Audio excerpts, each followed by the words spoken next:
I'm joined by author Margie Deeb, who is the author of the book, The Beater's Color Palette.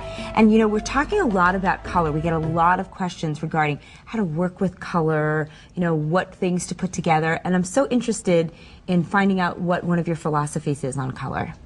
Well, thank you. My latest book, The Beater's Color Palette, approaches color differently than a theory-based or a color wheel. What we're doing is helping people, they see something they love, whether it's a bug or a bird or a landscape or a painting, and they want to translate that into a palette they can use and make beautiful jewelry. But it's hard to do. It doesn't come as naturally for everyone. No, it doesn't, and that's what surprised me. I thought, well, anyone can do it, but proportions is very important, the hue, the temperature of the color.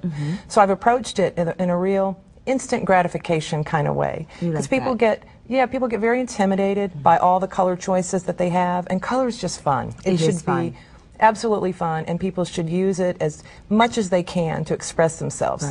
So I'm all about go for it. Go for it. And so that's what this book is about. Let me show you what I mean. For example, this beautiful brown striped lionfish, this photograph that we found, is wonderful. But now how do you translate that into a necklace or a bracelet? Here's what we've done. We've extracted a palette of 2 blues and a little bit of white and the chocolate browns and turned it into a lamp bead necklace with multi-strands of seed beads. And see, we've echoed the stripes of the fish in the very lampwork bead that we used. So we're going not just for color, but for the texture and the patterns as well.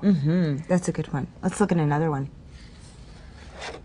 This delightful and very bright, bold palette of colors used in the Indian marketplace here. It's spices that they've used. That's hot. Yeah, we turned that into a loom woven piece I call Twisted Neon. We've zoomed in on using the focal color of yellow that they used on these spices, a little bit of the pink and lots of the red oranges.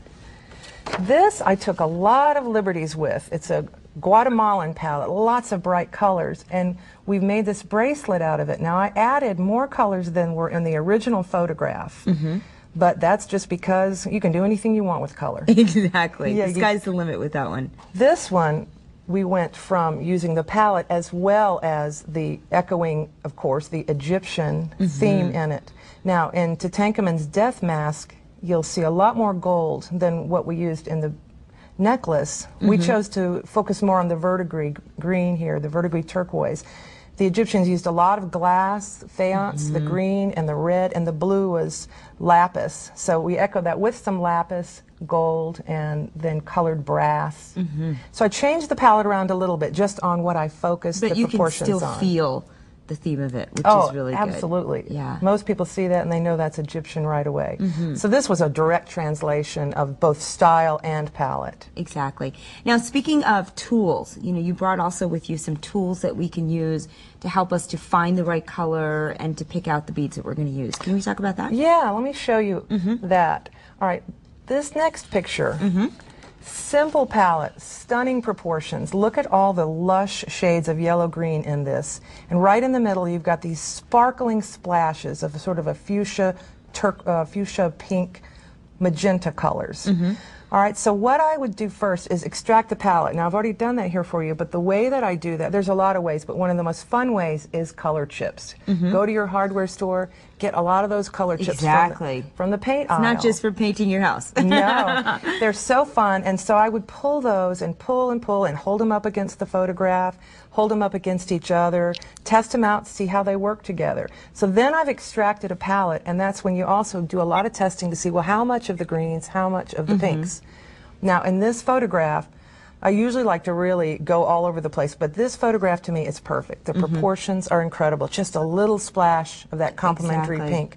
So the piece we're going to make is just going to be a real direct translation. Again, let's use lots of yellow greens, not just 1 or 2 as our dominant, but let's stick with the real yellow greens. So I laid out all these beads. I'll lay out my beads along with my color chips, and I'll realize, you know, I want to stick with warm greens. So we would maybe not use something like this. It's not in the palette. It's too cool. So we'd pull out some of those, not use those, let's move those aside, and stick with our warm colors. And then let's add texture, because this is a very textural photograph. The texture is so important in beadwork.